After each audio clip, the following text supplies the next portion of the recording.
Edo State Governor Monday Okpebholo has expressed dismay over the lack of tangible development across the state's 18 local government areas, despite receiving a staggering 83 billion naira in allocations from the federal government within a year. Okpebholo made this revelation on Thursday during a courtesy visit by the acting chairman of Okpebholo local government area, Alabi Oshinogu, councillors and party leaders to his office in Benin City. The governor disclosed that President Bola Tinubu's administration significantly increased monthly allocations to local governments, with each council receiving over 6.5 billion naira monthly from January to September of 2024 and more than 8 billion naira monthly between October and December. Okpebholo lamented that despite the substantial funds, there is no evidence of meaningful development at the grassroots. He accused local government officials of mismanaging resources, noting that President Tinubu has worked tirelessly to promote development at the local level.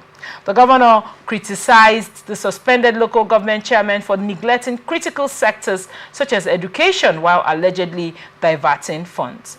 This chairman had the audacity to withdraw 800 million naira monthly from local government accounts, while our schools lacked proper classrooms, teachers, and basic infrastructure. This misconduct is unacceptable, Okpebholo added. The governor emphasized his commitment to ensuring that local governments align with President Tinubu's vision for grassroots development. He equally highlighted plans to boost agriculture, pledging collaboration with local councils to drive economic growth. Now, how does this lack of development, despite substantial allocation? What are your thoughts on it when you look at this story? Well, I would say that Monday Okpebholo it's a new intake into the administrative or executive arm of government. And first of all, I would ask him and expect that he would take a proper opportunity to review his relationship with the local government, because as much as people overlook that aspect of government, it is what holds the state together. I would not expect him to come now and begin to use the whip on this local government. It's to take your time and sit down with them and review and look at how the policy of your government policy, how you can align your policy and sell your policy to them so that it can be best implemented. I will not advise him now to begin to use the whip so early, that here is making suspension and all that. It is not a fair deal. He told them to bring their books and they refused to bring the books. Right now, well, I think the best thing for us to do is to advise them to follow what the law says.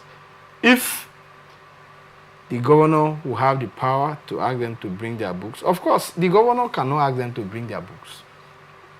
The governor can request the House of Assembly to request that they now make certain presentation to them.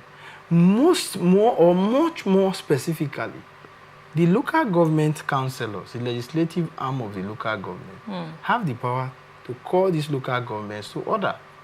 If they fail to do so, they can by way of extension invite the House of Assembly to do that, wherewith they can recommend to the governor for suspension. The governor cannot, with all amount of sincerity and statutory background, doesn't have the power to call them as a local government chairman to bring the books. It is not so. So you think asking for that, the reason they declined is possibly because he didn't go through the right channel? Exactly. And I advise him to go through the right channel. Right.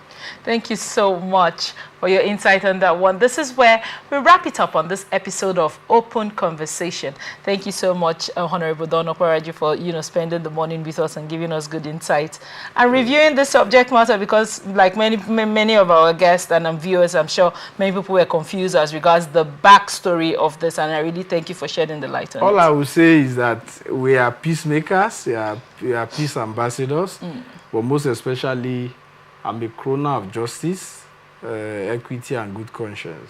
However, I want to implore on all the parties, especially the governor of Rivers State, to go back, do the right thing, and sin no more. Thank you so much. We're open for...